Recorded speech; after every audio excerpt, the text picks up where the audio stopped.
Good morning or good afternoon or evening whenever you end up possibly listening to this. I do apologize that there's not a beautiful image at this time for you to look at. This is just a preliminary podcast actually, but it's the episode now with flying or driving with me. And as the theme of the last couple of weeks have been really around emotional healing, which always include relationships, of course, because we are connected beings and we're definitely connected. So the topic I was guided to discuss was the empath and the narcissist relationship. And I have a load of insight on this in my own life, and not just as a personal experience, but as being in therapy, doing loads of research, and really coming out of a relationship with various relationships that were actually narcissistic and toxic. And so I feel like there's such a buzzword for narcissism and empath energies right now in the spiritual world, in the wellness world, and it seems a little rampant, which is interesting that so many people are experiencing this, what we might call a dilemma. And so, of course, as a spiritual seer, I have had to dig in deep on the spiritual level. And, at some point after a lot of wounding, ask Spirit, ask God, universe, source, like why on God's earth would this be such a rampant situation? And I have got some answers for sure, which have really helped me to understand the dynamics and why we would put ourselves in these types of relationships, from our higher perspectives that, ideally are very worthy and think that they deserve the best. When we come into the planet, that's not always the case. So I just wanted to provide some insight, not so much from the spiritual mindset or spiritual connection insight, which is maybe another episode or podcast. But for now, I'm just going to do a little voice recording as I'm driving. So if you can handle some background noise as I talk and you feel that this might resonate or be something that you need, then you are welcome to join me for this next little while as I share with you some of my own experience, but mostly just some of the basics, so that if you're in the beginning stages of perhaps a romance with a narcissist, or perhaps you have a narcissistic parent or parents, perhaps you've just been susceptible as an empath or someone who's sensitive to the very typical, very textbook situation that often will have us be quite attracted to narcissists. One thing I want to go into right off the bat, to just clear up some truth facts, that what we might call narcissism, or someone with narcissistic traits, highly activated narcissistic traits, I firstly want to say that these people are not bad people. Okay, these are not, and I really, it's not even natural for me to talk in this language of like these people, those people, these people. So I'm not a big fan of labels. I think we're all human at the core, and beautifully beyond human at the core. And in my work, I'm so grateful that I really and truly get to see beyond all of the layers of what we might have come in with, to see the shiny, goopy, yummy, delicious, amazing, shiny soul that we all are in essence. Now, with our life experiences, even though we come in as perfect and whole beings, a series of events are going to happen in our life that can lead us to develop personality traits, or what we might label as personality disorder. And because narcissism is essentially, in my mind and in my experience, a very unhealed person. Narcissists are people that don't have the ability. So although they are wonderful people that often shine in society, that stick out, they're very charismatic, they're often leaders, they're often people out in industries that are important, A lot of times they're politicians. They like to be on the stage. They like to be seen, admired, and we all like to be seen and admired. I mean, that's, in my own work, part of what I help people to do is to truly be heard and to truly be seen and to truly be admired. And we all want to be loved and we all want to be admired. But the difference between the narcissist is it's a sole focus on what's in it for them. There's a lack of empathy. So with a lack of empathy, there's a lack of ability. And this is a word that I often go back to that's helped me to understand that when my soul or spirit gets crushed with a narcissist's ability to be there and show up, you have to see this as kind of like a chunk missing from the brain. There's an aspect of a narcissist that cannot live outside of its own reality and its own world. And narcissists are often the victim in a lot of their relationships. It's those of us that are the empaths, they can't understand that we would be consistently forgiving, that we would be consistently loving, consistently nurturing and understanding. And so with someone who's a very gentle, loving soul, and someone who is extremely kind and nurturing and forgiving and has excess love to give, when we end up in a type of relationship where we have these really subtle clues, so if this is the beginning of a union for you, where you are kind of falling head over heels and your eyes are glossy and you're like, oh my God, this person has everything. They have the charm, they have the wit, they have the existential kind of humor in the world, or charisma. They seem to stand strong in places of society. A lot of things that we would essentially look for in a partnership, honestly. So at the beginning stages, you're just kind of like, wow, you are so fascinating to me. And there's a sense of deep mystery. I really need to know you. What's underneath all these layers? Because really you have all these facets that are just so sparkly and intriguing. And so the initial energy attraction is that. It's like, you are so intriguing. And I can almost guarantee that if it is a romantic interlude, you're going to have a sense of like mystery and charm that you want to delve into and experience. And you're going to see all these kind of golden nuggets and these golden sparkles that are intriguing to you. And as you jump into this relationship, what's going to happen usually is that there will be some signs. And I'm going to talk about those signs because this is so important that, in my own experience, when I had come in energetic contact with my narcissistic codependency, which is what I'll get into a bit later, because I don't want to talk so much about the labels as much as what this really boils down to in the truth is this is a codependent. This is a codependency. And so when we talk about codependency, what are we saying? Codependency is an aspect of you that is unhealed from either an absent parent or an aspect in childhood usually, or an aspect of abuse on some level where your parent was possibly absent actually physically, or where one or both parents were absent or abandoned or had a rejection issue with you. Okay, and so I don't want you to be like, oh, poor me, victim. But to understand this dynamic is going to be so helpful for you to not beat yourself up, to understand that narcissism doesn't point to a terrible person or a terrible soul. It points to a very wounded part of self that is so protective that it doesn't know how to function in a reciprocated form. Okay? So to simplify that, this person that is charming and seems loving and kind and outgoing and wants to love bomb you and really, really impresses you from off the bat.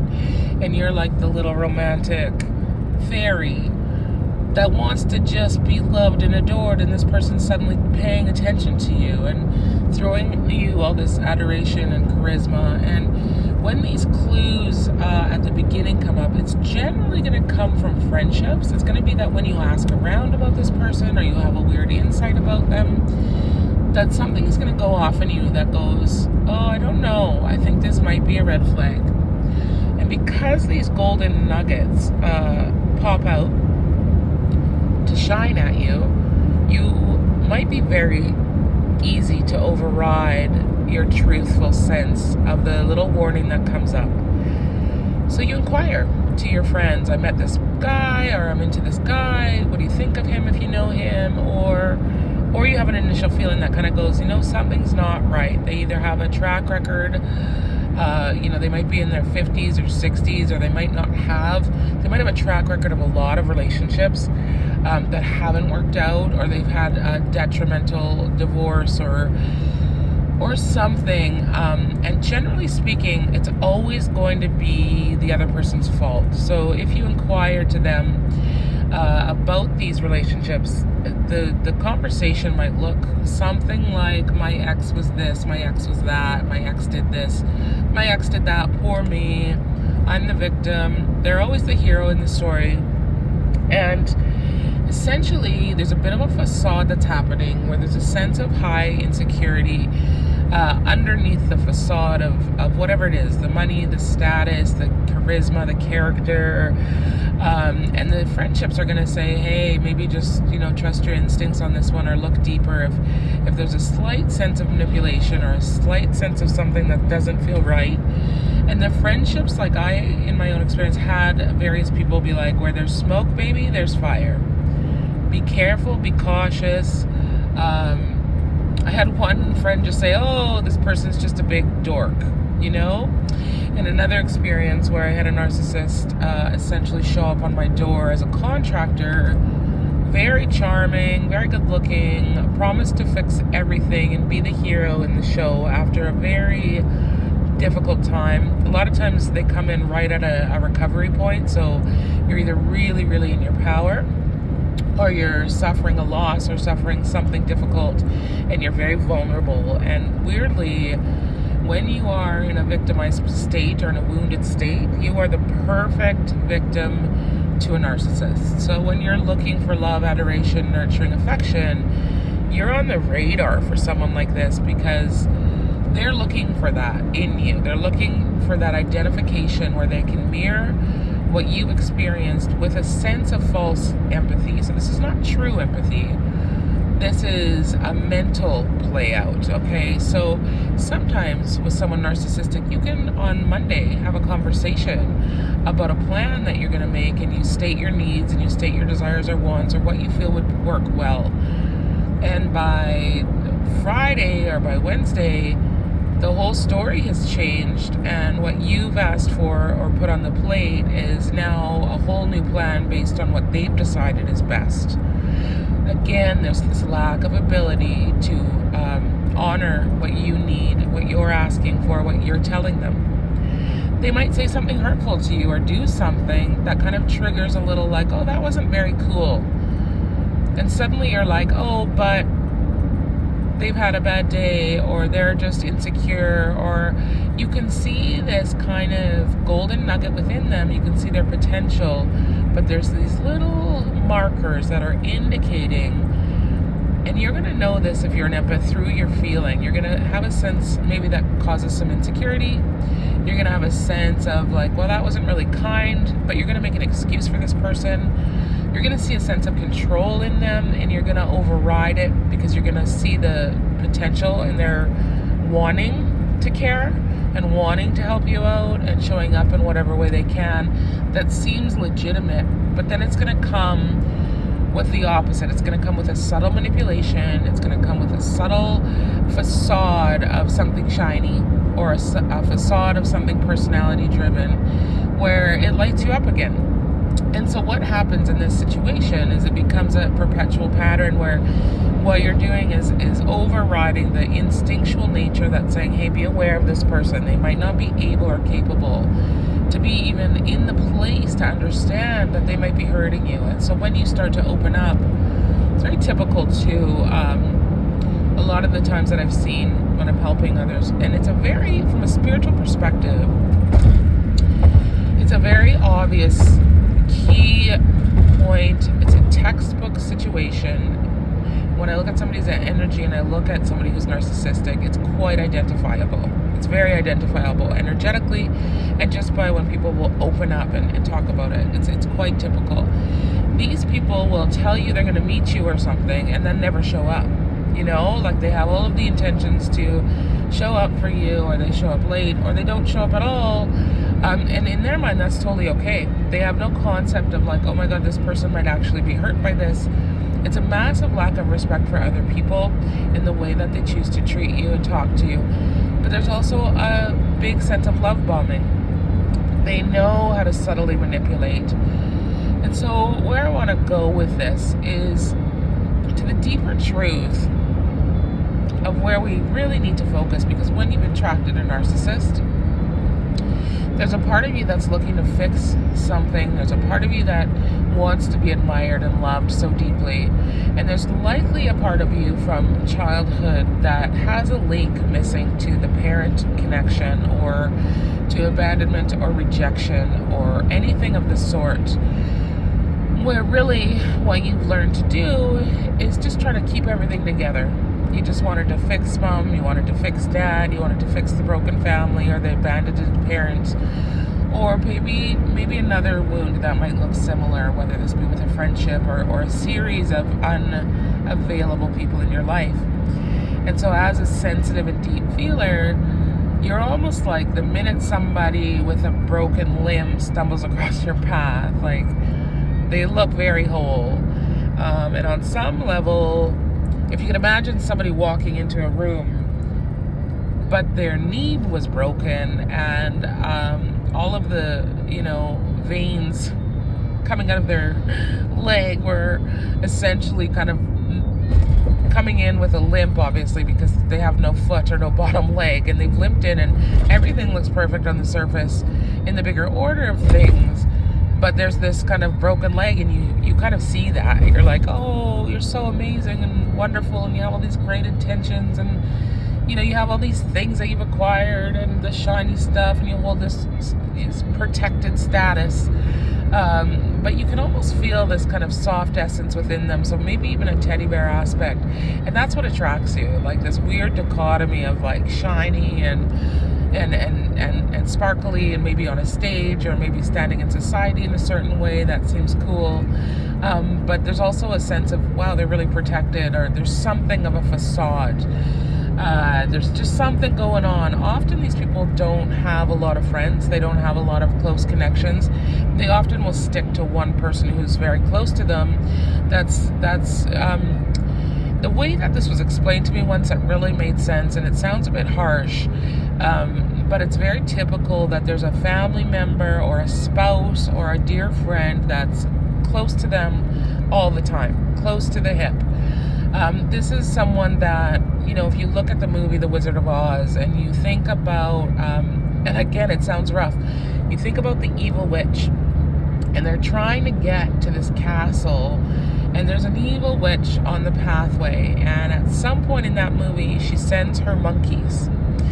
So the monkeys come out to attack the courage, to attack the heart, to attack Dorothy and Toto. And it's kind of like the narcissist representing the witch is able to manipulate the person that's sitting at the hip.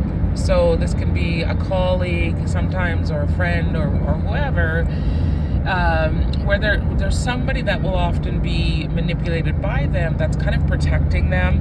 And sometimes they can paint you as the bad guy to this person, and that's quite typical. It's not in every case, but it is typical that they might be lacking close relationships, and they're trying to isolate you from your own close relationships or other people that are close to them by picking favorites.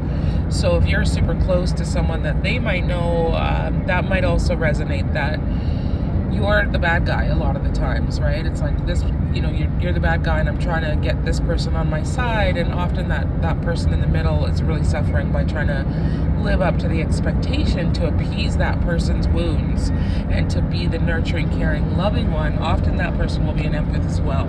This could be another girlfriend, this could be a colleague, or a spouse. So those are other little telltale signs to watch for. And please, if you're sitting here right now and you're like nodding your head and already checking off the boxes, be aware of that. I remember going, holy crap, I feel like this character in my life might be a narcissist. Just like some of the parental stuff, just like the ex stuff, just like the guy that showed up on the door promising to fix everything in my basement and be the be-all and end-all contractor, charming and good-looking and heroic, and ended up just being a total, honestly, dickhead and lying to us and manipulating us. And then it was very bittersweet. It was a lot of sweet moments and then ugly moments, sweet moments, then ugly moments. And you'll start to see that as the pattern. You're going to see these golden nuggets, what keeps you going. It's like, oh my God, they're being so kind, so loving, so nurturing, so romantic. They're doing the right things. They're showing up at the door with this or that. And then the next minute they're manipulating you out of something that you needed or wanted or told them that hurt you. And they're just passing it off. Like, gaslighting is very typical. So if you're sitting here going, oh my God, that sounds so resonant, please, please, please, please pay attention. It's just like an alarm bell going off in the back of your mind, and you're overriding it because you're seeing these little golden nuggets or golden threads when they do act accordingly and then slip back into the pattern of hurting or harming you in very subtle ways. This is so subtle. Some narcissists are very subtle in the way that they manipulate. A lot of other people that are close to a narcissist might not even agree with you that they're a narcissist. It's just, and that can be painful when you uncover the truth. As a psychologist might see it, or a professional might see it, or a psychic might see it, and a lot of other people might absolutely think you're crazy. But if the professionals are calling it out, or if your instincts or your intuition, or somebody online and you're looking into a video or listening to me and you're checking all the boxes off, and your aspect of empathy wants to be like, no, this person has so much potential, or they're just hurting, because it's true, they are hurting. It's unprocessed wounding. It's layers and layers of unprocessed wounding that go far back for them, and it's an imprint that on a spiritual level might be marked on their soul or spirit, or definitely in their mental capacity. So that alarm that's going off in the background is a warning system that's telling you, and so don't override the nuggets. The funny thing is, I'm driving in my car right now and I have kids' toys in the back of my car, and they aren't going off like crazy. You might be able to hear them. So I'm going to have to stop the car and put this on pause and come back to it. But it's just the way that spirit works. All of these alarm bells are so obvious, and they're kind of subtle in the background, but it's like I'm trying to talk and focus on the road ahead, and instead I keep hearing these loud noises, and it's easy for me to ignore them and stay on the road and drive. But there's the alarm bells going off in the background going, pay attention, baby girl, pay attention. So let me just pause this, and hopefully I can. If for any reason I'm not able to pause this video and resume it, then I will be doing this segment in possibly 2 or possibly 3 parts, and this will conclude part 1. So let's see what happens here with my technology. As you see, the speedometer. Let's go into this beautiful drive representing the road and the options, and there's a curve ahead, and there's alarm bells going off in the background, and it's safe for you to hear them and trust your intuition.